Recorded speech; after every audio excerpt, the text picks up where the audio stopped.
Assalamualaikum warahmatullahi wabarakatuh. A'udzubillah, bismillah, alhamdulillah, wassalatu wassalamu ala rasulillah Muhammad ibn Abdillah wa ala alihi wa sahbihi wa mawalah, amma ba'd.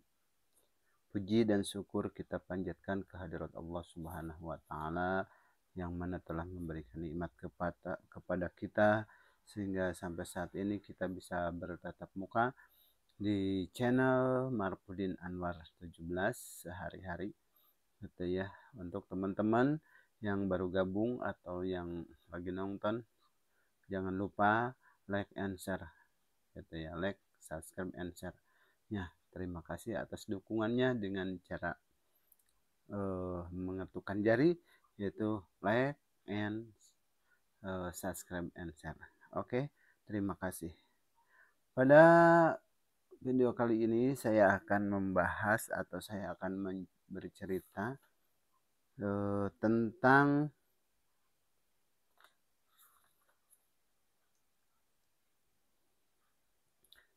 apa ya, sejarah Nabi Muhammad SAW.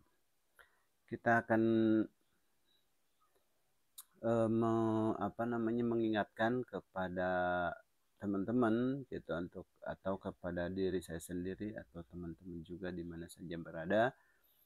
Pada kesempatan kali ini kita akan menghadapi masa-masa di bulan Ramadan ya. Jadi bulan Ramadan ini banyak dengan barokah, banyak dengan pahala, karunia, dan segala rupa ya yang kita kerjakan itu jadi amal baik, amal pahala, amal ladang pahala kita gitu. Jadi kita untuk menyambut di bulan Ramadan ini tentunya kita harus disiapkan material atau segi fisik gitunya untuk melakukan kewajiban kita sebagai umat Islam, yaitu berpuasa di bulan Ramadan. Hadirin sekalian, tak lupa pula salawat dan salam kita haturkan kepada junjungan kita, yaitu Nabi besar Nabi Muhammad SAW yang telah memberikan patuah pituduh patokan hirup ke kita semuanya, sehingga kita sampai saat ini masih bisa memilih dan memisahkan antara baik dan benar, antara halal dan haramnya. Oke, kalau gitu tidak panjang-panjang, kita akan langsung aja ke pembahasan ya. Akan pembahasan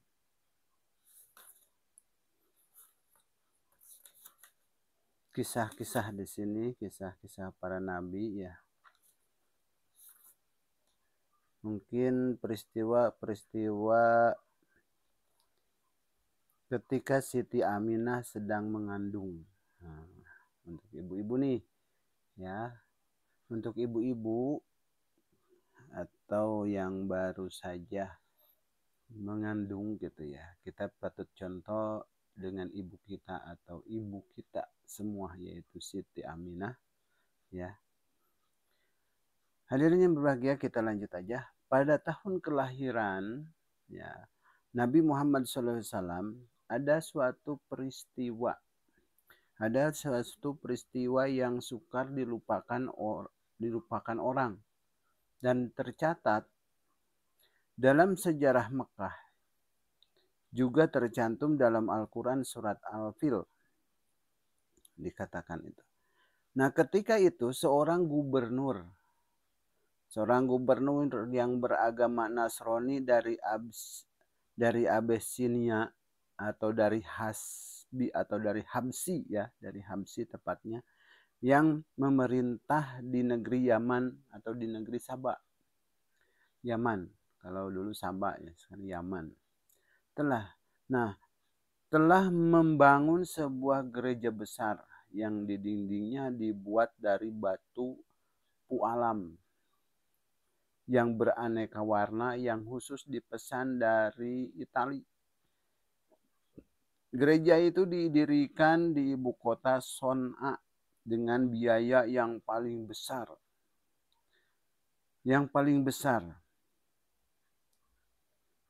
eh, yang paling besar dan dengan bentuk yang paling indah, dan dibangun oleh seseorang panglima yang bernama Abrohah. Ya, itu raja Abrohah ya, ya yang itu, yang zaman dulu Durhaka ya, ya Abrohah.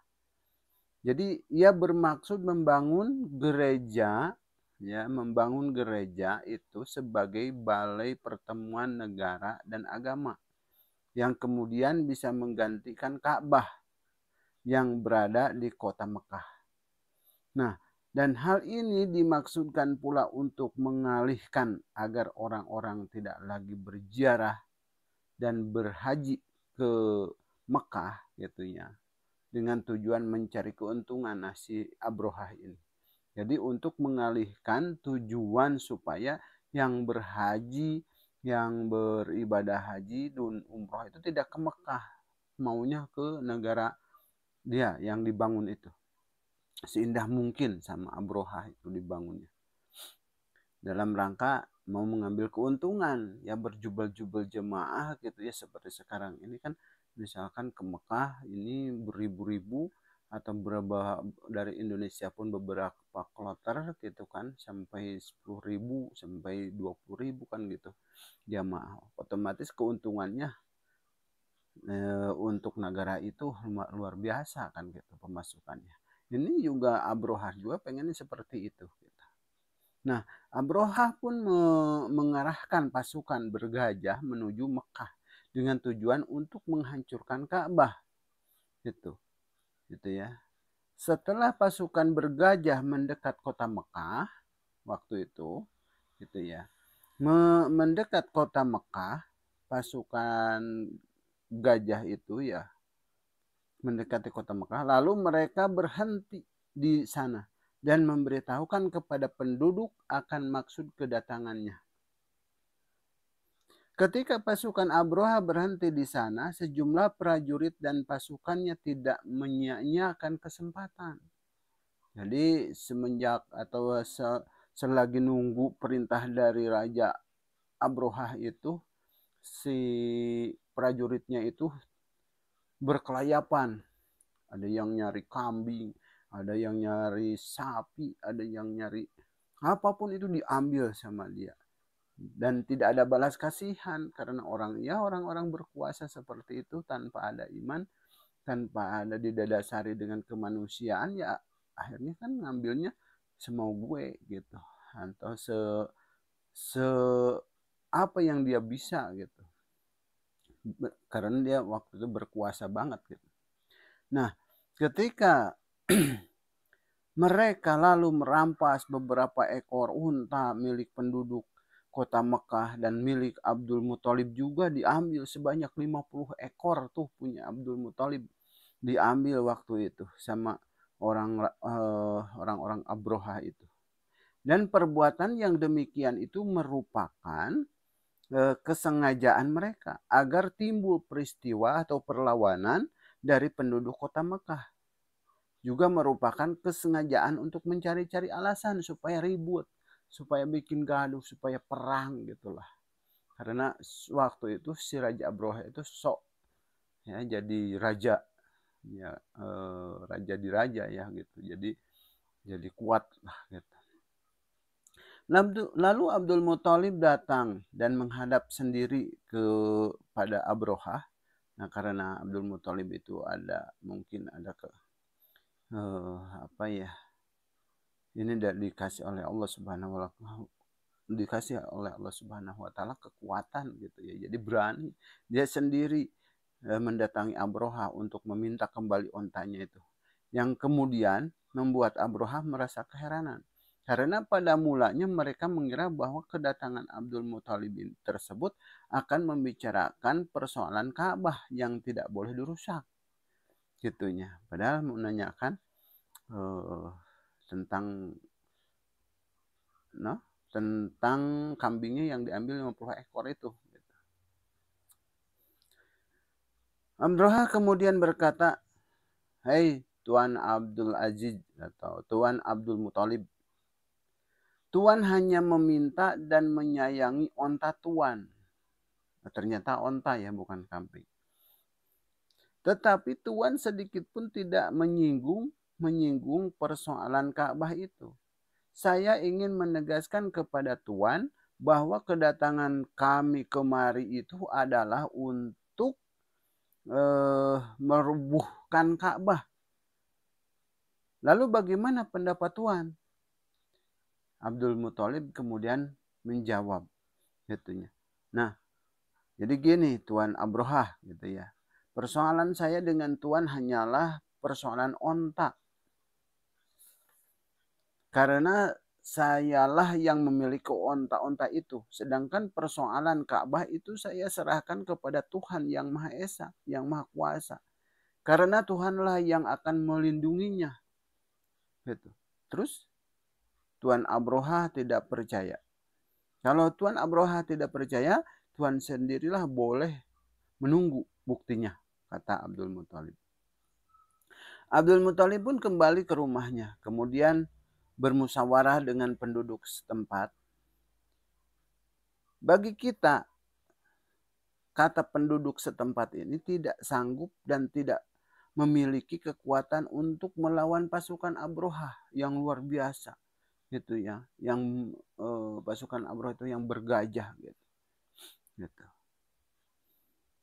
Alangkah banyaknya jika kita meninggalkan kota ini dan mengungsi, atau alangkah baiknya kata Abdul Muthalib, jika kita meninggal kota ini dengan mengungsi ke gunung dan di sana kita bisa meminta pertolongan kepada Allah.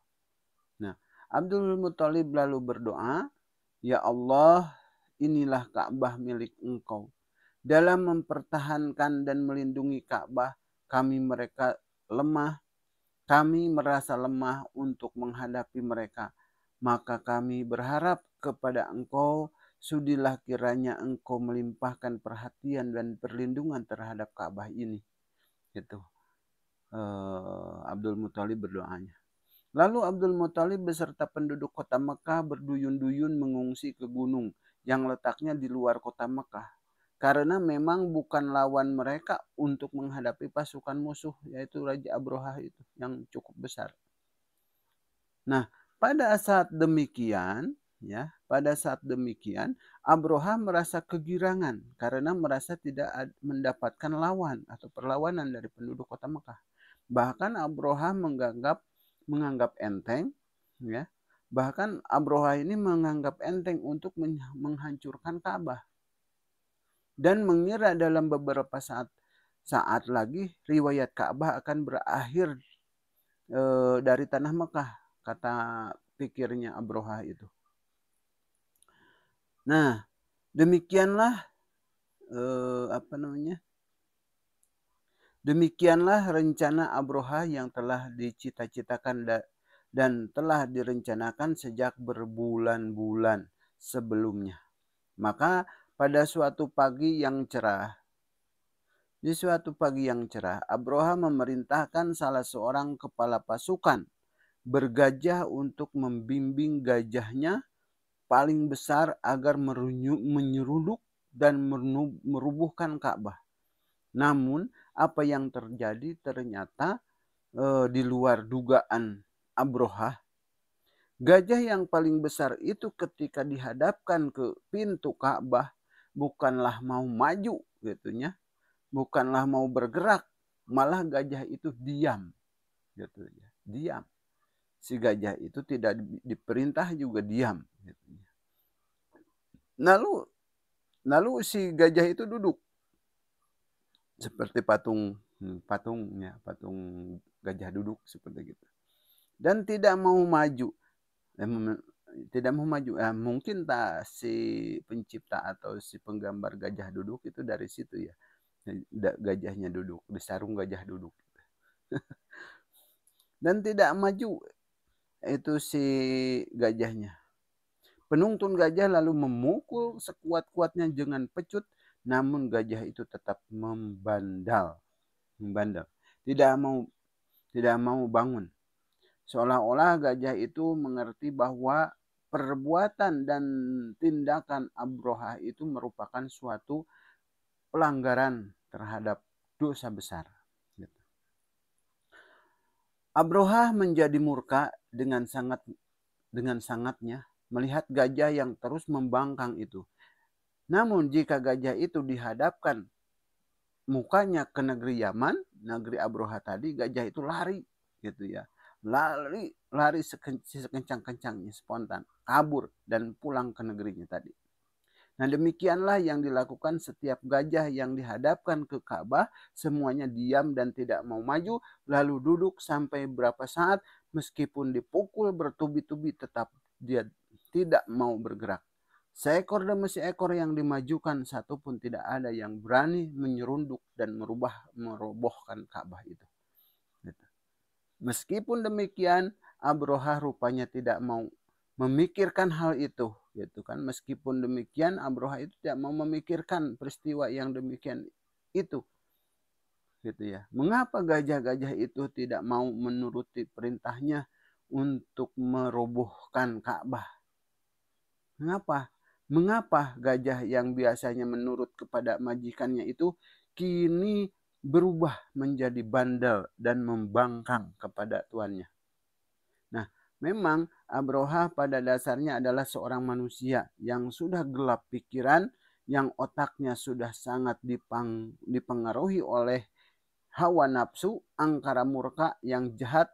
Malahan ia sendiri tidak menyadari bahwa perbuatan dan tindakannya itu sangat berbahaya sekali bagi dirinya sendiri.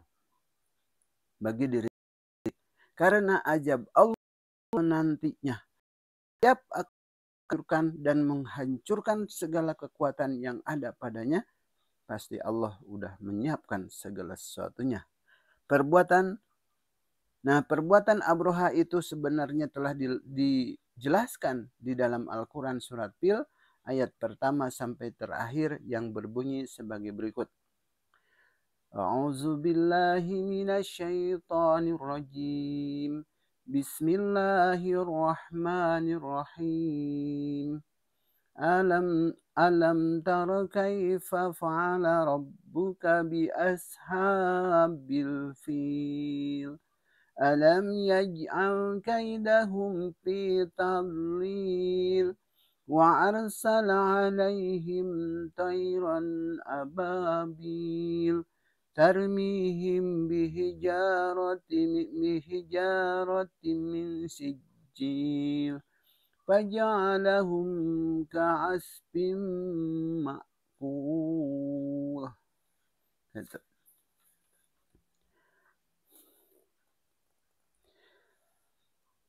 Alam taro, yang artinya itu, apakah kamu tidak memperhatikan bagaimana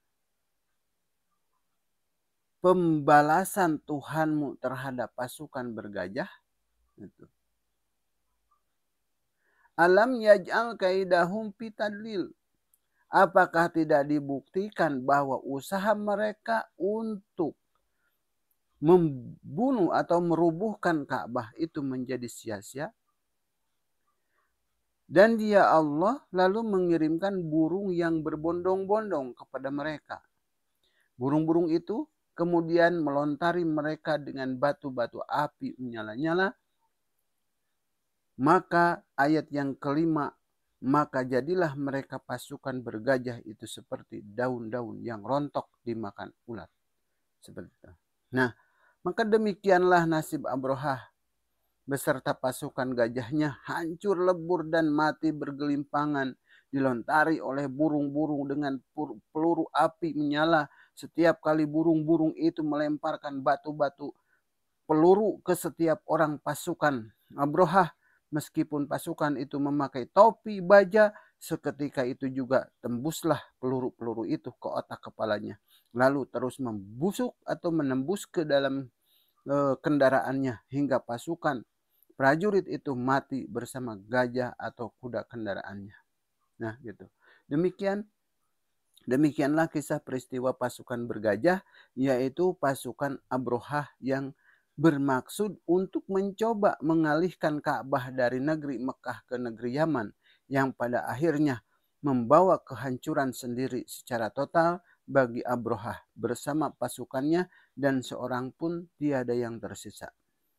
Nah, Dengan membaca peristiwa Abroha tersebut, bagi bangsa Indonesia akan teringat dan terkenang dengan peristiwa sejarah bangsanya sendiri, yaitu ketika bala tentara Dai Nippon sedang berkuasa di Indonesia sekitar tahun 1942 sampai 1945. Ketika itu Dai Nippon beserta pasukan tentaranya mencoba untuk mengalihkan kiblat umat Islam di Indonesia dengan menghadap ke Tokyo. Setiap kali melakukan upacara secara bersama-sama, orang-orang harus berlebih dahulu melakukan penghormatan sambil tunduk menghadap ke Tokyo. Maka apa yang harus diterima dan pernah dialami oleh Dai Nippon pada penyamburan atau penyemburkan pada bulan Agustus 1945, melayanglah burung ababil sambil menyemburkan batu-batu yang berupa bom atom di Hiroshima dan Nagasaki, sehingga kedua kota tersebut hancur lebur beserta seluruh penghuninya. Demikianlah nasib bangsa yang harus menerima derita ajab disebabkan oleh perbuatan kejahatan mereka sendiri. Itulah riwayat Raja Abroha yang ingin memindahkan Mekah ke negara Yaman itu, yang ingin memindahkan Ka'bah ke negara Yaman. Dan tadi juga udah diulas bahwa negara Indonesia juga terjadi seperti itu. Zaman tentara Dai Nippon akan mengalihkan kiblat ke Tokyo, yang akhirnya negaranya dibom oleh Hiroshima, Nagasaki sampai hancur lebur.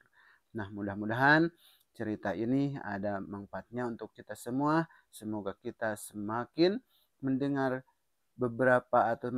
setiap cerita kita, menambah keyakinan kita bahwa Allah lah yang Maha Kuasa atas segala sesuatu, dan kita patutlah untuk melaksanakan perintahnya, yaitu rukun Islam yang 5 itu: syahadat, 2 sholat, 3 zakat, 4 puasa, 5 menjalankan ibadah haji ke Baitullah kalau ada jalannya, kalau ada ongkosnya. Oke, kalau gitu kita cukup sampai di sini. Semoga bermanfaat dan jangan lupa like and subscribe and share-nya. Semoga video ini bisa membantu atau bermanfaat untuk kita semua. Untuk dukungannya jangan lupa like and subscribe and share. Oke, terima kasih. Wabillahi taufiq wal hidayah. Wassalamualaikum warahmatullahi wabarakatuh.